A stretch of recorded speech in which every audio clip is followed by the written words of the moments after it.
सबसे पहले तो मैं आपको ये बताना चाहता हूँ कि आप हमारे चैनल को सब्सक्राइब करें, लाइक करें, शेयर ज़रूर करें और कमेंट करें। सबसे आपको मैं पहले चैप्टर का नाम है बहुपद, इंग्लिश में बोलते हैं पोलोनोमियल। और पोलोनोमियल का मतलब क्या होता है? पोलोनोमियल का मतलब ये होता है, इसको हम डिफिनीशन थोड़ा देखेंगे। N algebraic expression in which involved have non-negative integral value is called polynomial। मतलब कोई भी जो अलजेब्रिक एक्सप्रेशन होता है उसमें नॉन नेगेटिव और इंटीग्रल जो वैल्यू होती है ना, वही हमारे पास क्या होती है, पोलोनोमियल कहलाती हैं। जो वेरिएबल का पावर होता है, आप देखेंगे जैसे मान लीजिए आपके पास कोई बहुपद ऐसे दिया है, एफ ऑफ एक्स बराबर x square plus 2x plus 3, ये हमारे पास बहुपद है ना। इसमें सब क्या है, इंटीग्रल वैल्यू है, नॉन नेगेटिव वैल्यू है। नॉन नेगेटिव का मतलब क्या होता है, जो नेगेटिव वैल्यू ना हो उसी को हम लोग क्या बोलते हैं, नॉन नेगेटिव वैल्यू कहते हैं। तो आप देखेंगे हमारे पास बहुपद है। दूसरा, इसको हम लोग पोलोनोमियल बोलते हैं। जैसे हमारे पास ये दिया है √3x प्लस 2 है ना, तो ये भी हमारे पास सिर्फ हम वेरिएबल का पावर देखते हैं और हमको दूसरे पावर से कोई भी मतलब नहीं होता। जैसे √3 दिया है तो ये कांस्टेंट टर्म है, कांस्टेंट टर्म को हमसे कोई भी मतलब नहीं रहता है ना। अब रही बात कि जो पोलोनोमियल होता है वो कई टाइप का होता है ना। अब कुछ ऐसे हम आपको एग्जांपल बताना चाहते हैं जो पोलोनोमियल नहीं है। जैसे एफ ऑफ एक्स बराबर हमारे पास दिया एक्स पावर 3/2 प्लस 3x, ये पोलोनोमियल नहीं है। क्यों नहीं है? क्योंकि आप देख रहे हैं यहाँ पर एक्स पावर कितना दिया है, 3/2 दिया है और ये फ्रैक्शनल दिया है, इसलिए पोलोनोमियल नहीं है। ऐसे हमारे पास दे दे एक्स पावर 2 प्लस 3√x, ये पोलोनोमियल नहीं है क्योंकि यहाँ पर जो वेरिएबल की पावर दिया है वो हमारे पास क्या है, फ्रैक्शनल पार्ट है, 1/2x। इसका मतलब क्या होता है, 1/2 x पावर 1/2, इसलिए पोलोनोमियल नहीं है। तो कहें पोलोनोमियल की जो डिफिनीशन होती है वो नॉन नेगेटिव होनी चाहिए और इंटीग्रल होनी चाहिए, है ना। अब इसमें जो 2-3 मेन वाले आते हैं, जिसे लीनियर पोलोनोमियल हो गया। क्या हो गया हमारे पास, लीनियर पोलोनोमियल। तो जो लीनियर पोलोनोमियल होता है, लीनियर पोलोनोमियल का मतलब क्या होता है, लीनियर पोलोनोमियल का मतलब होता है कि ऐसा पोलोनोमियल जिसके वेरिएबल की मैक्सिमम पावर 1 हो, मैक्सिमम पावर 1 हो, मतलब ax plus b where a does not equal to 0, और a कभी 0 के बराबर नहीं होती, उसको हम लोग क्या बोलते हैं, लीनियर पोलोनोमियल बोलते हैं। फिर उसके बाद जो सेकंड आता है वो आता है हमारे पास क्वाड्रेटिक पोलोनोमियल। क्या होता है हमारे पास, क्वाड्रेटिक पॉलिनोमियल। और क्वाड्रेटिक पोलोनोमियल का मतलब होता है कि एक ऐसा पोलोनोमियल जिसके चेयर की मैक्सिमम पावर 2, मतलब ax² plus bx plus c, इसको हम लोग क्या बोलते हैं, क्वाड्रेटिक पोलोनोमियल। फिर होता है हमारे पास क्यूबिक पोलोनोमियल, क्यूबिक पॉलिनोमियल्स। और क्यूबिक पोलोनोमियल का मतलब क्या होता है, जिसमें वेरिएबल की मैक्सिमम पावर 3 होनी चाहिए, मैक्सिमम पावर 3 होनी चाहिए, मतलब ax³ plus bx² plus cx plus d, और a does not equal to 0 होनी चाहिए, मतलब मैक्सिमम पावर से मतलब होता है।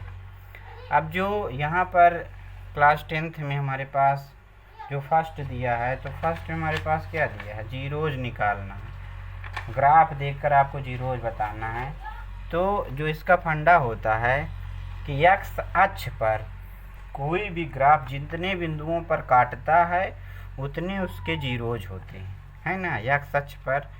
जैसे हमारे पास एक्सरसाइज दिया है, हमारे पास एक्सरसाइज 2.1, और 2.1 में आप देखेंगे तो जैसे हमारे पास दिया, ये देखिए आप,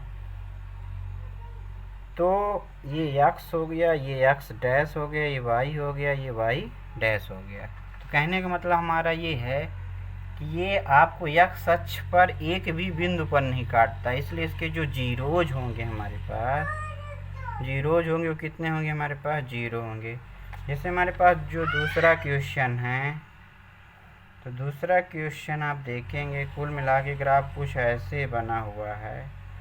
ये एक्स हो गया, ये एक्स डैश हो गया, वाई हो गया, ये वाई डैश हो गया। तो ये एक्स अक्ष पर एक बिंदु पर काटता है। कितने बिंदु पर काटता है, एक बिंदु पर। तो जो इसके जीरोज होंगे हमारे पास कितने होंगे, एक होंगे। ठीक है ना। फिर आप देखेंगे जैसे मान लीजिए नेक्स्ट क्वेश्चन आपके पास दिया है तीसरा 2.1 एक्सरसाइज के, इसमें ग्राफ देखकर आपको बताना है। तो आप देखेंगे ये तो एक्स अक्ष पर आप देखें ये एक हो गया, ये एक्स हो गया, ये एक्स डैश हो गया, वाई हो गया, ये वाई डैश हो गया। तो एक्स अक्ष पर ये एक एक्स अक्ष हो गया, ये दो हो गया, दो जितने एक्स अक्ष पर इसके जीरोज कितने होंगे हमारे पास, 3 होंगे। तो इसमें जीरोजों की संख्या लिखनी है ना। ऐसे ही आप अगला जो क्वेश्चन देखेंगे तो इसमें हमारे पास जीरोज कितने हैं, ये देखिए ये हो जाएगा एक्स, ये एक्स डैश, ये वाई हो गया, ये वाई डैश। तो इसके हमारे पास 2 जीरोज होंगे। कितने जीरोज होंगे, 2 जीरोज होंगे। तो जीरोजों की संख्या बतानी है तो आप बता ले जाएंगे। एक्स अक्ष पर जितने बिंदुओं पर आप अपने से ले सकते हैं ना। आप देखिए एक्स अक्ष पर जितने बिंदुओं पर, ये एक्स हो गया, ये एक्स डैश, ये वाई, वाई डैश, 1 2 3 4 5। इसके जीरोज कितने होंगे हमारे पास, 5 होंगे। तो पोलोनोमियल का मतलब क्या होता है, पोलोनोमियल का मतलब होता है जिसमें वेरिएबल इंडिपेंडेंट होनी चाहिए, स्वतंत्र होनी चाहिए। मतलब फ्रैक्शनल पार्ट ना होना चाहिए, निगेटिव वाले पार्ट ना होने चाहिए, बटे वाले पार्ट नहीं होना चाहिए। उसी को हम लोग क्या बोलते हैं, पोलोनोमियल बोलते हैं। तो पोलोनोमियल के बारे में हम 2.1 एक्सरसाइज क्लास 10th में बस आपको ग्राफ देकर जीरोज बताना है, जो मैं आपको बता चुका हूँ। आप जो सेकंड एक्सरसाइज है, तो सेकंड एक्सरसाइज में हमें रिलेशन डेवलप करना है ना। कोई भी आपके पास क्वाड्रेटिक पोलोनोमियल दिया है तो कोफिशिएंट और जीरोज में क्या रिलेशन होता है ये आपको बताना है। तो जैसे देखिए हमारे पास कोई quadratic polynomial f of x दिया है, वो दिया हमारे पास a x square plus b x plus c. तो आप देखेंगे यहाँ पर जो इसमें रिलेशन होता है, तो वो जो रिलेशन होता है तो शून्य का योगफल, sum of zeros, sum of zeros. और सम ऑफ जीरोज जो होता है हमारे पास अल्फा प्लस बीटा बराबर माइनस बी बटे ए। और जो प्रोडक्ट ऑफ जीरोज होता है, प्रोडक्ट ऑफ जीरोज वो होता है हमारे पास alpha into beta equal to c बटे ए। इसका मतलब क्या होता है, इसका मतलब ये होता है, बी का मतलब क्या होता है, एक्स का कोफिशिएंट, हमारे पास क्या होता है कोफिशिएंट ऑफ एक्स। इसका ए का मतलब क्या होता है कोफिशिएंट ऑफ एक्स स्क्वायर, है ना। इसका मतलब क्या होता है constant term upon coefficient of x square. क्या होता है हमारे पास कोफिशिएंट ऑफ एक्स स्क्वायर। तो ये सम ऑफ जीरोज, इसी में आपको रिलेशन डेवलप करना है ना। आपको पास में क्वेश्चन ले रहा हूँ 2.2, मैं बताया था चैप्टर बहुत बड़ा नहीं है। तो जैसे हमारे पास यह फर्स्ट क्वेश्चन, और फर्स्ट क्वेश्चन हमारे पास क्या दिया है, फर्स्ट क्वेश्चन दिया एफ ऑफ एक्स बराबर x square minus 2x minus 8। अब आपको पहले इसका फैक्टर करना, फैक्टर करने का आप तरीका जानते हैं। तो ये हो जाएगा हमारे पास x square minus 4x plus 2x minus 8। इसमें x कॉमन लेंगे तो x माइनस 4 प्लस 2 कॉमन लेंगे तो x माइनस 4। ये x माइनस 4 बाहर जाएगा, बचेगा हमारे पास x प्लस 2। अब इसके हमें जीरोज निकालना है, और जब जीरोज निकालना है तो हम एक बार इसको जीरो बराबर करेंगे, एक बार उसको, तो लिखेंगे हम लोग फॉर जीरोज। जीरोज के लिए हमारे पास x-4 बराबर 0, तो x बराबर 4। जीरोज का मतलब क्या होता है? जीरोज का मतलब होता है कि x की वो वैल्यू जिसको रखने पर ये पूरा पॉलिनोमियल जीरो हो जाए, उसी को जीरोज कहते हैं हम लोग, ठीक है ना। तो जब हम 4 यहाँ पर रखेंगे तो 4 चौक 16, 4 दूनी 8, 8 दूनी 16, ये जीरो कर देगा, इसीलिए इसको हम लोग जीरोज कहते हैं। अब इसका जब निकालेंगे तो x+2 बराबर 0, तो x बराबर कितना हो जाएगा हमारे पास? -2 हो जाएगा। तो जो इसका जीरो हो जाएगा हमारे पास 4 और -2। अब हमको रिलेशन डेवलप करना है, तो sum of zeros alpha plus beta, और जो sum of zeros alpha plus beta होता है वो होता है हमारे पास -b/a। इसका मतलब क्या होता है? Minus coefficient of x/, coefficient of x²। किसी एक को हम लोग अल्फ़ा मान लेते हैं, किसी दूसरे को बीटा। ये हो जाएगा हमारे पास अल्फ़ा, और ये क्या हो जाएगा हमारे पास? बीटा हो जाएगा। तो अल्फ़ा की वैल्यू हमारे पास कितना दिया? 4, और बीटा की वैल्यू कितना दिया हमारे पास? -2। अब कोफिशिएंट का मतलब आप समझते हैं, यहाँ पर x का जो कोफिशिएंट दिया है हमारे पास -2 है, x² का जो कोफिशिएंट दिया है हमारे पास 1 दिया है, और जो कांस्टेंट टर्म कितना है? -8 दिया है।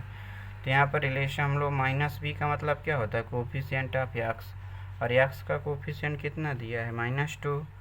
तो यहाँ पर रखेंगे तो हो जाएगा हमारे पास -2/, a की वैल्यू कितना दिया? x² का कोफिशिएंट मतलब दिया है हमारे पास 1, 4 में 2 जाएगा हमारे पास 2/, कितना हो जाएगा हमारे पास? इसका कोफिशिएंट दिया, ये माइनस सूत्र में होता है, -+2 बराबर 2। अब हम इसका प्रोडक्ट ऑफ जीरोज निकालेंगे, और जो प्रोडक्ट ऑफ जीरोज होगा हमारे पास, वो होगा हमारे पास alpha into beta equal to c/a। Product of zero, alpha की वैल्यू कितना दी हमारे पास? 4, और बीटा की वैल्यू कितना दी हमारे पास? -2। सी का मतलब होता है कांस्टेंट टर्म। आप पॉलिनोमियल में यहाँ देखेंगे कांस्टेंट टर्म कितना दिया? -8। हो जाएगा हमारे पास -8, और एक की वैल्यू मतलब x² का कोफिशिएंट, और x² का कोफिशिएंट कितना दिया हमारे पास? 1 दिया है। तो हो जाएगा -8 बराबर -8। इसका मतलब ये हुआ कि आप देख रहे हैं ये VLHS बराबर सम ऑफ जीरोज इस रिलेशन को वेरीफाई कर रहा है, प्रोडक्ट ऑफ जीरोज भी इस रिलेशन को वेरीफाई कर रहा है। इसका मतलब ये हुआ कि जो जीरोज और इनके कोफिशिएंट और जीरोज में जो रिलेशन है वो वेरीफाई कर रहा है ना। लिखेंगे हेंस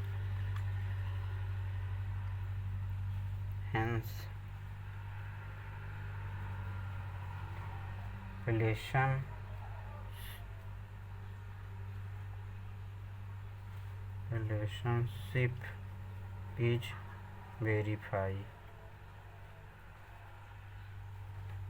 जो रिलेशनशिप है वो वेरीफाई कर रहा है ना।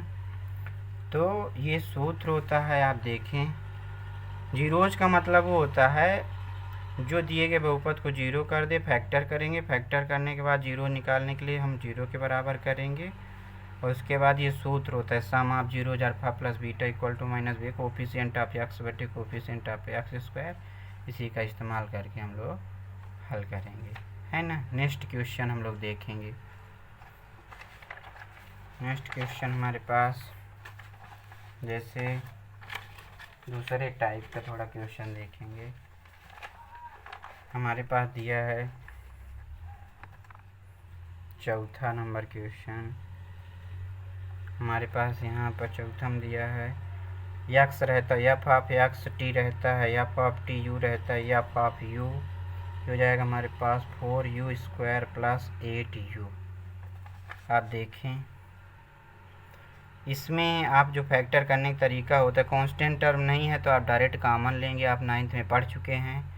इसमें 4u कॉमन है, जब 4u कॉमन लेंगे तो u + 2। अब जीरोज निकालना है, इसका फैक्टर हो चुका है, जीरोज निकालना है तो एक बार इसे हम जीरो के बराबर करेंगे, एक बार इसे हम 0 बराबर करेंगे। लिखेंगे हम लोग फॉर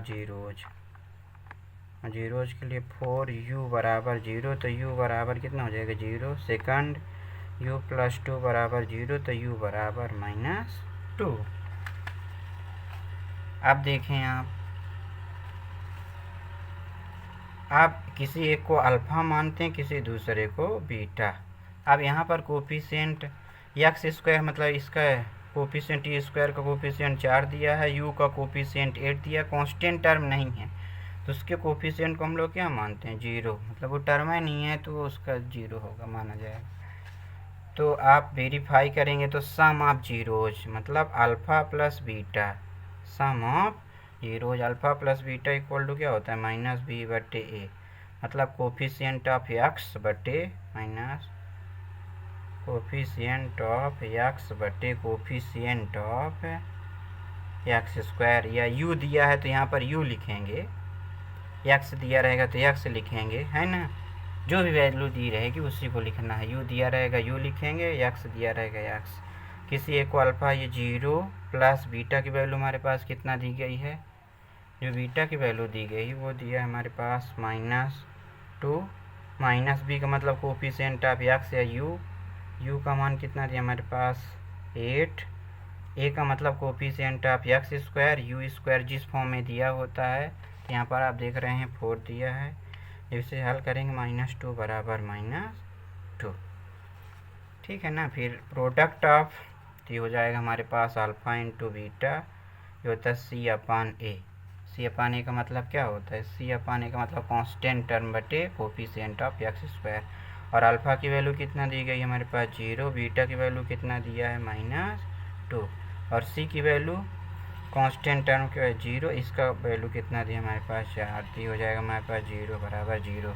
हम लिखेंगे hence this relation is verify, मतलब ये जो रिलेशन है वो वेरीफाई हो गया। मतलब कोफिशिएंट और जीरोज में जो रिलेशन है वो वेरीफाई कर रहा है। ये जो फार्मूला होता है सम ऑफ जीरोज और प्रोडक्ट ऑफ जीरोज, ठीक है ना। फिर जो नेक्स्ट हमारे पास है 2.2 का जो नेक्स्ट क्वेश्चन है वो दिया क्या हमारे पास, सेकंड क्वेश्चन आप देखेंगे हमारे पास सम ऑफ जीरोज और प्रोडक्ट ऑफ जीरो दिया है तो हमें बहुपद निकालना है। इसका उल्टा आप सम ऑफ जीरोज और प्रोडक्ट ऑफ जीरोज आपके पास दिया है तो आपको पॉलिनोमियल निकालना है। आपके पास दिया क्या रहेगा गिवन में आपको sum of zeros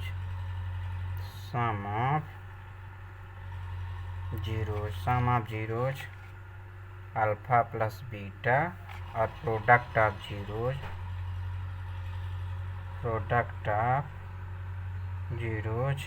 alpha into beta दिया रहता है। तो आपको करना क्या है, पॉलिनोमियल निकालना है। तो जो पॉलिनोमियल्स का फार्मूला होता है पॉलिनोमियल का वो होता है हमारे पास k into x square minus alpha plus beta into x plus alpha into beta.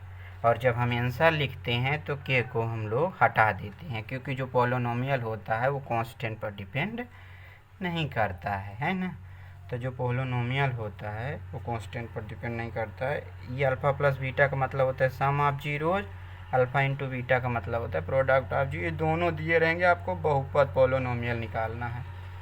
तो देखिए जैसे फर्स्ट क्वेश्चन है सेकंड का फर्स्ट क्वेश्चन, और सेकंड का जो फर्स्ट क्वेश्चन है हमारे पास दिया है अल्फ़ा प्लस बीटा। क्या दिया हमारे पास अल्फ़ा प्लस, ये गिवन अल्फ़ा प्लस बीटा, और अल्फ़ा प्लस बीटा बराबर 1/4 अल्फ़ा इंटू बीटा बराबर -1। सम ऑफ जीरोज और प्रोडक्ट ऑफ जीरो दिया रहता है, ठीक है ना। तो आपको पॉलिनोमियल निकालना है। तो ये सूत्र होता है हमारे पास पॉलिनोमियल्स का, पॉलिनोमियल इक्वल टू होता है k into x square minus alpha plus beta into x plus alpha into beta. तो हो जाएगा हमारे पास k x square, alpha plus beta की वैल्यू रखेंगे हमारे पास दिया 1/4 एक्स, अल्फ़ा इंटू बीटा की वैल्यू दिया है -1। ऐसे सॉल्व करेंगे, यहाँ पर 4 एलसीएम आएगा तो हो जाएगा हमारे पास 4x² माइनस x माइनस 4। इसे हल करेंगे तो हो जाएगा k/4, ये हो जाएगा 4x² माइनस x माइनस 4। अब जब फाइनली आंसर लिखेंगे तो जो ये वैल्यू होती है वो k पर डिपेंड नहीं करती है, तो k/4 को हम लोग हटा देते हैं। जब फाइनली आंसर लिखेंगे तो जाएगा px इक्वल टू हो जाएगा 4x² माइनस x माइनस 4। और एक आध दो क्वेश्चन हम लोग हल करते हैं। जैसे मान लीजिए आपके पास ये सेकंड क्वेश्चन दिया है, ये सम ऑफ जीरोज कितना दिया है हमारे पास, sum of zeros alpha plus beta equal to दिया है हमारे पास √3 और alpha into beta equal to दिया 1/3। तो सम ऑफ जीरोज और प्रोडक्ट ऑफ जीरो दिया है ना, तो आपको निकालना है पोलोनोमियल। ये चीज़ गिवन है तो आप बाकायदे लिखेंगे गिवन, आपको पोलोनोमियल फाइंड करना है अकॉर्डिंग टू क्वेश्चन। और जो पोलोनोमियल